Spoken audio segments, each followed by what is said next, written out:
Assalamualaikum warahmatullahi wabarakatuh. My name is Muhammad Islam. মূলগত বলব মুরাক্কাব এবং মিলানো সংযুক্ত বা একত্র করা ডানের হরফকে বামের হরফের সঙ্গে মিলিয়ে লেখাকে মুরাক্কাব বলে। আর ওই হরফগুলো মিলিত অবস্থায় ডান মাথা দেখে চিনতে হয়। যেমন বা প্লাস আলিফ ইকুয়াল বা আলিফ। এবার বলবো মাদের হরফ।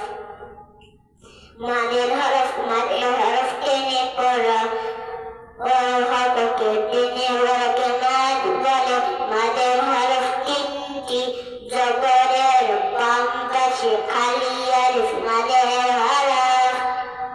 দেশের বাম পাশে জবরওয়ালা ওয়াও মাদের হরফ। জেরের বাম পাশে